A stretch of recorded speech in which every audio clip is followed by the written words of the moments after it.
I'm going to talk about the power of getting it wrong and how it can help you get to bigger, bolder and better ideas.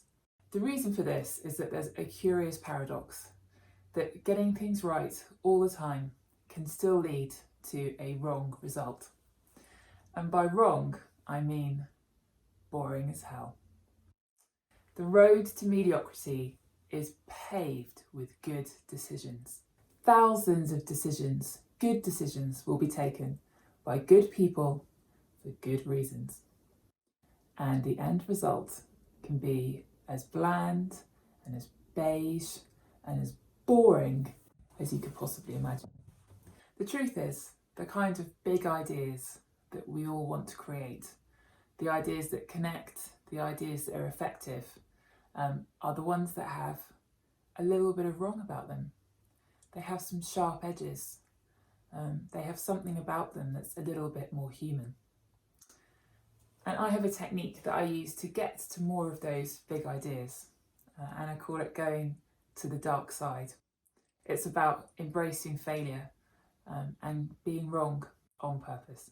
So I find that this works really well when you're working on your proposition in your brief or your creative springboard, or whatever you call it, the bit in your strategy where you are making some kind of creative transformation that you hope is going to inspire the teams to do some great work. And then it's really simple. Just try and get yourself fired. Write the most inappropriate, awful, wrong thing you can possibly imagine as your proposition. The important thing about this technique is that you write the most wrong and inappropriate thing you can for this particular brand, this particular product or service, and this particular audience and this particular moment in time and what else is going on in culture. So think about, what would somebody who hates this brand and everything it stands for say? What might its competitors say? What are its perceived or real worst attributes? What is the most awful negative story you can tell? And trust me, I've done this technique a lot, and even the most goody two-shoes brand in the world will have a dark side proposition that you can find. Now, this technique is good for 3 reasons.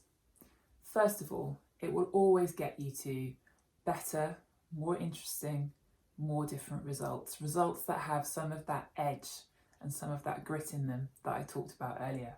Dark side propositions are more interesting, they're inevitably more funny, and they're always more entertaining.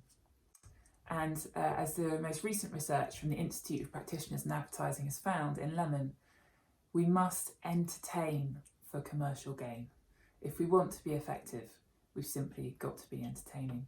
Now, you're unlikely to run your dark side proposition exactly as you've come up with it, but in there'll be some nugget, some little something that's much more interesting than what you found before. The second reason this is a good technique is that it's really good fun. It releases a huge burst of creative energy. When you just take the stabilizers off and just forget about trying to get things right, it's incredibly freeing and very, very dynamic. And so it can be a really good exercise to do either for yourself or when you're working in a team and you might have reached a kind of creative or a strategic block. And the third, and possibly the most important reason this technique is such a good one, is that it gets you used to failing. We all need to embrace failure if we want to live truly creatively. As Picasso said, the chief enemy of creativity is good sense.